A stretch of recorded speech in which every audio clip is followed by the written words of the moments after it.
শেখ হাসিনার পদত্যাগের দাবিতে আন্দোলন চলাকালে বৈধ পথে রেমিটেন্স না পাঠানোর ডাক দিয়েছিল প্রবাসীরা। এর প্রভাবে জুলাইয়ের শেষ দিকে কমে যায় বৈদেশিক আয়। তবে 5ই আগস্ট আওয়ামী লীগ সরকারের পতনের পর আবারও স্বাভাবিক ধারায় ফিরেছে রেমিটেন্স প্রবাহ। ঢালাইয়ে দৃঢ়তা, নির্মাণে নিশ্চয়তা। প্রিমিয়ার সিমেন্ট, ঢালাইয়ের রাজা। আগস্টের প্রথম 10 দিনে রেমিটেন্স এসেছে 48 কোটি 27 লাখ ডলার, যার মধ্যে চলতি মাসের প্রথম 3 দিনে আসে মাত্র 9 কোটি 56 লাখ ডলার। যে ফিয়ারটা ছিল সেই ফিয়ারটা এখন আর নেই। আমি রেমিটেন্স ফ্লোটা মোটামুটি আমি বলবো যে ভালো আছে, হয়তো রেট একটু বেশি দিয়ে আনতে হচ্ছে, কিন্তু ডলার কিন্তু আসছে।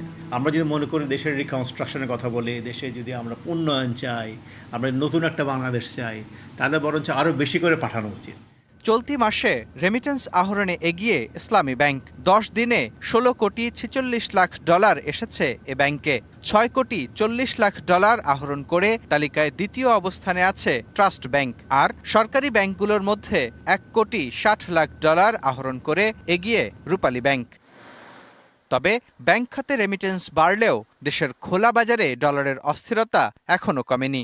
কারো কাছ থেকে 1 টাকা কমে পারলেও আমরা কিনবো, 1 টাকা বেশি পারলে আমরা বিক্রি করবো। এটা কোনো রেট নেই, স্থিতিশীল বিষয় না। বিশ্লেষকরা বলছেন, অর্থনৈতিক সংকট উত্তরণে নতুন সরকারের উচিত হবে বৈধ পথে রেমিটেন্স প্রবাহ বাড়ানোর প্রচারে জোর দেয়া। আমাদের এক্সচেঞ্জ রেট স্টেবিলিটি এখন পর্যন্ত কিন্তু আমরা অর্জন করতে পারি না, কিন্তু বৈদেশিক ঋণ পরিশোধ করার কিন্তু চাপ পর্যায়ক্রমে কিন্তু বেড়ে আসছে। এই দুটি সংকটময় একটি অবস্থানের কারণে দেশের অর্থনীতিকে যদি আমরা স্থিতিশীল রাখতে চাই, তাহলে অবশ্যই আমাদের রেমিটেন্স প্রবাহ আমাদের বাড়াতে হবে।